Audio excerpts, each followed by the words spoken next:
Hello dear students, welcome to my YouTube channel Nand Academy. आज हम आप लोगों के बीच में बहुत important topic at any point, यानी इसके पहले जो हमने पढ़ा हुआ था electric field intensity due to dipole. अब उस electric field intensity due to dipole में हमने दो पोजीशन पढ़ी हुई थी। एक पोजीशन आपका क्या था, एक्सियल लाइन वाला, दूसरा पोजीशन आपका क्या था, इक्वेटोरियल लाइन। आज हमने तभी बताया था कि 3 पोजीशन में हम पढ़ेंगे। 2 पोजीशन आपका जिसमें से हो चुका है, लास्ट पोजीशन आपका क्या है, एट एनी पॉइंट, या फिर हम ये इसी को दूसरे नाम से भी जानते हैं एट जनरल पॉइंट। यानी अभी तक हमारे सामने क्या था कि इलेक्ट्रिक डाइपोल में आपका जो पॉइंट हुआ करता था, जैसे सपोज करिए ये आपका डाइपोल है, अब वो पॉइंट जो आपका हुआ करता था या तो इसके लाइन में हुआ करता था, एक्सियल लाइन में, या फिर वो पॉइंट आपका इस डाइपोल के क्या हुआ करता था, परपेंडिकुलर, या तो परपेंडिकुलर या फिर लाइन में। जो इसके लाइन में हुआ करता था हमने उसको क्या कहा था, electric field intensity due to dipole at axial point. जो परपेंडिकुलर था हमने उसको क्या कहा था, electric field intensity due to dipole at equatorial point. अब सपोज करिए नंबर 3 जो पोजीशन है आपका, वो आपका ना एक्सियल लाइन न, मतलब पॉइंट आपका डाइपोल के एक्सिस में नहीं है, या हम कहें कि डाइपोल के परपेंडिकुलर भी नहीं है, यानी वो ना 0 डिग्री पे है ना 90 डिग्री पे है, वो एट थीटा एंगल पे है। या हम ये कहें कि अगर ये आपका -q और +q, सपोज करिए कोई डाइपोल है, डाइपोल की डायरेक्शन आपकी -q से +q है, ये आपके डाइपोल की डायरेक्शन -q से +q और की है। जब ये -q से +q डायरेक्शन है, अगर हम ये कहें कोई पॉइंट आपका अगर यहाँ होता तो हम उसको क्या कहते हैं कि ये एक्सियल लाइन में है। अगर पॉइंट आपका यहाँ होता है m, तो हम कहते हैं एट एक्सियल लाइन है। पॉइंट आपका यहाँ होता तब भी हम कहते हैं ये क्या है, आपका एक्सियल लाइन है। ये पॉइंट अगर आपका यहाँ होता एट 90 डिग्री, या जिसको हमने क्या नाम दिया था, इक्वेटोरियल पोजीशन, यानी अब हमारा जो पॉइंट है वो आपका न एक्सियल लाइन में है, वो पॉइंट आपका ना ही इक्वेटोरियल लाइन में है। यानी हम ये कहें कि वो डाइपोल के एक्सिस यानी लाइन पे भी नहीं है और डाइपोल के परपेंडिकुलर भी नहीं है, तो पॉइंट है कहाँ आपका, ना वो 90 डिग्री बनाता ना 0 डिग्री बनाता है। सपोज करिए वो पॉइंट m आपका जो है वो डाइपोल के साथ कितना एंगल बनाता है, थीटा।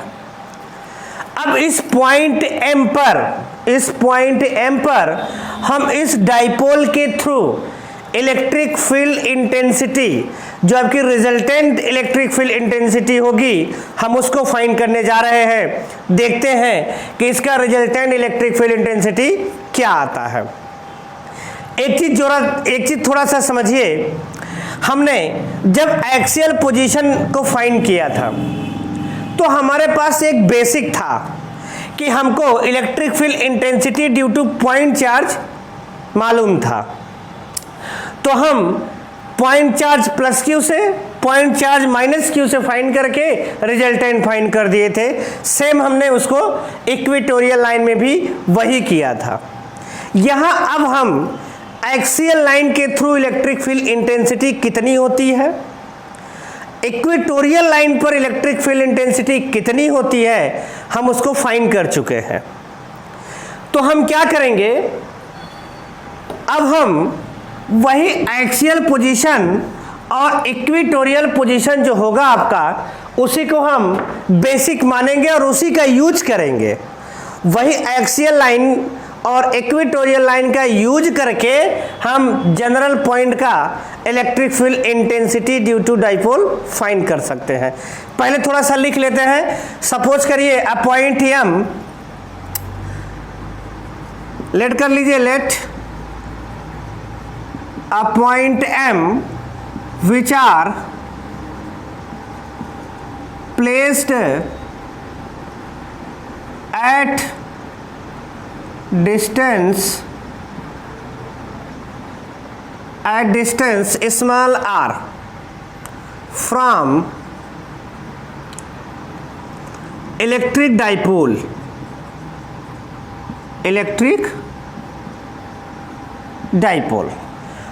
ये एंगल कितना बनाता है, which make angle theta from dipole. ये डाइपोल से कितना एंगल बनाता है? थीटा। अब ये डाइपोल से थीटा एंगल बनाता है। थोड़ा सा क्लास 11th में जाइए, हमने आपको कंपोनेंट रिजॉल्व करना बताया हुआ था, एक दो हमने इक्वेटोरियल पोजीशन में भी बताया हुआ था। सपोज करिए आपके पास जैसे ये कोई एक्सिस हुआ करती थी, या हम ये कहें ये कोई एंगल हुआ करता था वेक्टर ए, सपोज करिए, जो कि हमारा एक्स एक्सिस से एंगल बनाता था थीटा।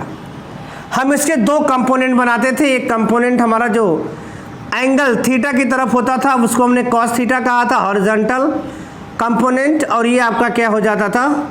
Vertical component.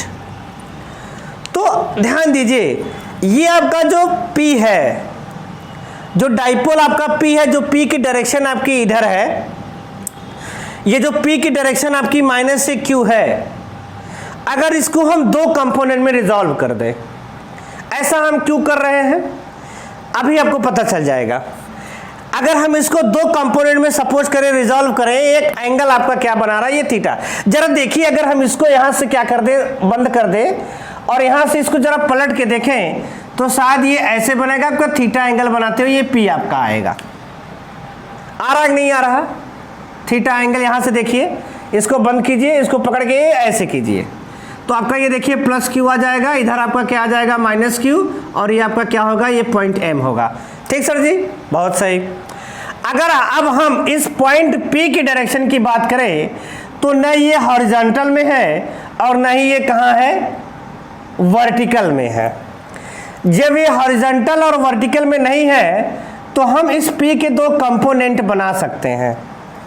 जब हम इस P के दो कंपोनेंट बनाएंगे तो आपका जो थीटा एंगल की ओर आएगा, इसको हम नाम देंगे P cos थीटा, और यहाँ पे जाएगा, इसको हम क्या नाम दे सकते हैं? P sin theta. यानी हम डाइपोल को, जो हमारा डाइपोल की डायरेक्शन है P, हम डाइपोल को दो कंपोनेंट में, या हम ये कहें कि P को हम दो कंपोनेंट में क्या करेंगे? यहाँ पे रिजॉल्व कर लेंगे।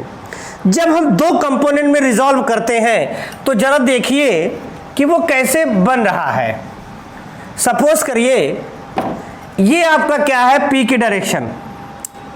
जब आप इसको कंपोनेंट में रिजॉल्व करेंगे, एक पॉइंट M की लाइन में आएगा, ध्यान दीजिएगा, ये आपका थीटा एंगल बनाएगा, ये आपका प्लस Q, और आपका ये जाएगा क्या? Minus Q। ये वाला जो डाइपोल आपका होगा माइनस Q प्लस Q, ये आपका क्या होगा? P cos theta. क्यों? देख सकते हैं आप, ये आपका हॉरिजॉन्टल है, एंगल की तरफ है, ये आपका क्या हो जाएगा? P cos theta. यहां से आप चाहे इसको परपेंडिकुलर ड्रॉ कर सकते हैं। ठीक सर, यहां से भी आप इसको ड्रॉ कर सकते हैं। ये आपका क्या हो गया? Minus Q plus Q। चलिए, अब एक कंपोनेंट आपका क्या हो गया? ये प्लस Q और माइनस Q, ये हो गया आपका P cos थीटा। अब ये जो P cos थीटा है, जस्ट इसी के परपेंडिकुलर जो होगा वो आपका क्या होगा? P sin theta. यानी आपका जो दूसरा वाला बनेगा जस्ट इसके परपेंडिकुलर, यहां से आप देखेंगे तो इसके परपेंडिकुलर, यानी आप देख पा रहे हैं ये इस टाइप से आपका बनेगा सेकेंड वाला। ये वाला जो आपका होगा ये आपका क्या होगा? P sin theta. दो कंपोनेंट में क्या हो गए आपके ये रिजॉल्व। आप चाहें तो इसको भी क्या कर सकते हैं? ऐसे यहां पे मिला सकते हैं। यानी हम ये कहें कि दो कंपोनेंट में रिजॉल्व करने के बाद, जब हम दो कंपोनेंट में इसको रिजॉल्व कर दिए तो आपका ये जो P था, P आपका P cos थीटा हॉरिजॉन्टल में हो गया, P sin थीटा आपका क्या हो गया? वर्टिकल में हो गया। ये जो P cos थीटा है आपका, आप देख पा रहे हैं कि ये पोजीशन वेक्टर जो आपका R है ये उसकी लाइन में है। यानी ये वाला जो आपका बनेगा पॉइंट M की लाइन में आपका कौन आ रहा है? P cos theta. आप देख पा रहे हैं माइनस Q प्लस Q, और इसी लाइन को अगर हम आगे बढ़ाते हैं पॉइंट M, यानी P cos थीटा आपका जो है वो जो डाइपोल है आपका, डाइपोल के एक्सियल पोजीशन में है, यानी P cos थीटा जो पॉइंट M के क्या है, एक्सियल पोजीशन में है, और P sin थीटा की अगर आप बात करेंगे तो P sin थीटा आपकी पॉइंट M के किस में है, एनएक्सियल पोजीशन। यहां से आप देख पा रहे हैं कि ये कितना एंगल बनाएगा आपका 90 डिग्री, यानी इक्वेटोरियल पोजीशन में। ठीक सर, तो एक्सियल पोजीशन में या एक्सियल लाइन में इलेक्ट्रिक फील्ड इंटेंसिटी कितनी होती है ये नोन है। इक्वेटोरियल पोजीशन में इलेक्ट्रिक फील्ड इंटेंसिटी कितनी होती है ये भी नोन है। तो नोट कर लेते हैं, यहां पे लिख सकते हैं रिजॉल्विंग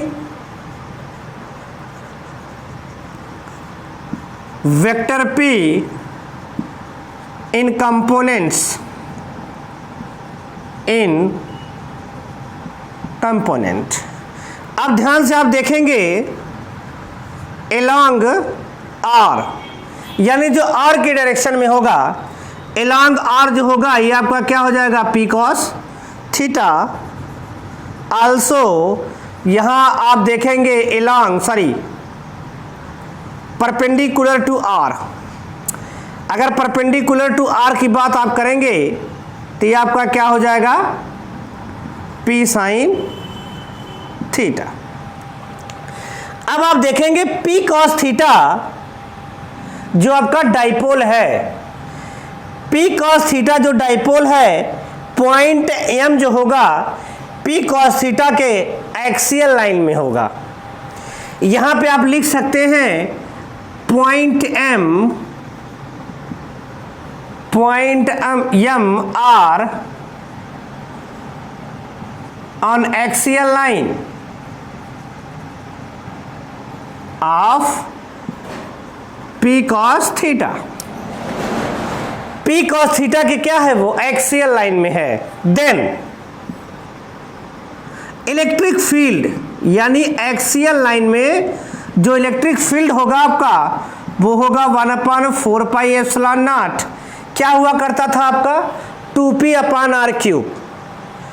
तो 2 हो जाएगा आपका, p की जगह आप क्या लिखेंगे P cos थीटा अपान क्या हो जाएगा r³। This is equation number 1। ठीक, ये चीज हो गया।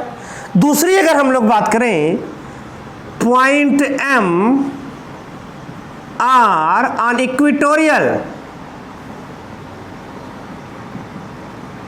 Line of P sin theta, यानी वो P sin थीटा के कहां है, इक्वेटोरियल में है। देन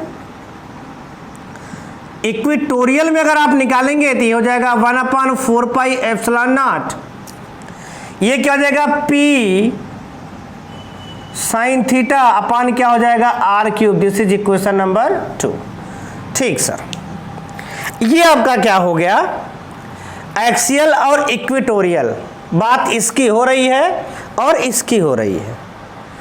रिजल्टेंट आपका क्या होगा, यानी P cos थीटा और P sin थीटा का रिजल्टेंट आपका क्या होगा, जरा उसको देखिए।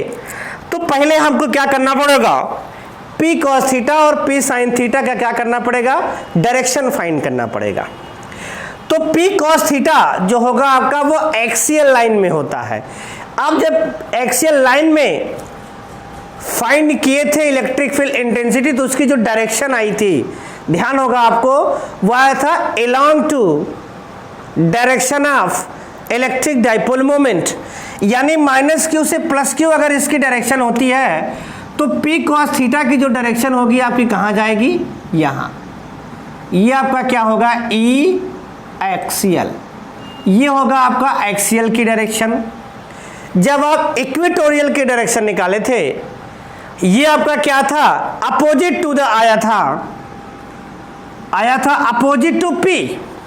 अगर डायरेक्शन आपकी इधर है तब इक्वेटोरियल की रिजल्टेंट की डायरेक्शन कहां आएगी, इधर। ये आपका क्या आ जाएगा, इक्वेटोरियल। चलिए, हमारे पास वेक्टर एडिशन करने का पैरेललोग्राम मेथड है, हम इसको मिलाते हैं। ठीक, ये आपका क्या हो जाएगा, रिजल्टेंट। ये आपका क्या हो जाएगा, रिजल्टेंट। तो रिजल्टेंट आपका क्या होता है, आपने वेक्टर सम में पढ़ा हुआ है, r is equal to under root a square plus b square, जो आपका क्या होता था, रिजल्टेंट। तो यहाँ पे e जो होगा आपका e एक्सियल का होल स्क्वायर क्या हो जाएगा, इक्वेटोरियल का होल स्क्वायर। ठीक, तो अगर यहाँ पे हम देखें तो रिजल्टेंट इसका क्या आएगा, आप नोट कर सकते हैं इसको। ठीक, इस इक्वेशन को आप इरेज न करिएगा, सॉरी, इस इक्वेशन को आप ध्यान में रखिए। चलिए रिजल्टेंट की तरफ आते हैं। जो आपका e हो जाएगा, ये हो जाएगा अंडर रूट, ये हो जाएगा e एक्सियल का होल स्क्वायर प्लस क्या हो जाएगा आपका e इक्वेटोरियल का होल स्क्वायर। हम 1 और 2 से वैल्यू पुट कर सकते हैं। जब हम वैल्यू पुट करेंगे तो हो जाएगा e अंडर रूट, ध्यान दीजिए, ये हो जाएगा 1/4 pi epsilon naught 2p cos theta upon r cube का होल स्क्वायर, फिर प्लस आपका क्या हो जाएगा 1/4 पाई एप्सिलॉन नॉट, ये हो जाएगा p साइन थीटा अपॉन क्या हो जाएगा आर क्यूब का होल स्क्वायर। ठीक, अब यहाँ से हम इसको क्या कर सकते हैं, इरेज कर दें। देखिए आपका रिजल्टेंट क्या निकल के आता, ये हो जाएगा आपका e इज इक्वल टू, ध्यान दीजिए, this is square and this is square and root 1/4 pi epsilon naught p square upon r cube 1/4 pi epsilon p square upon r cube, common फिर ये बाहर चला आ जाएगा तो आपका क्या हो जाएगा 1/4 पाई, ये आप चाहे तो एक स्टेप में लिख सकते हैं 1/4 पाई एप्सिलॉन नॉट, ये हो जाएगा p अपॉन आर क्यूब का स्क्वायर, आप कॉमन कर लीजिए तो बचेगा क्या आपका यहाँ पे 4 कॉस स्क्वायर थीटा प्लस यहाँ पे आपका बच जाएगा साइन स्क्वायर थीटा। ठीक, इस चीज को आप बाहर करेंगे, स्क्वायर हट जाएगा 1/4 पाई एप्सिलॉन नॉट, ये हो जाएगा p अपॉन आर क्यूब, बचा क्या रूट में आपका बच गया 4 कॉस स्क्वायर थीटा।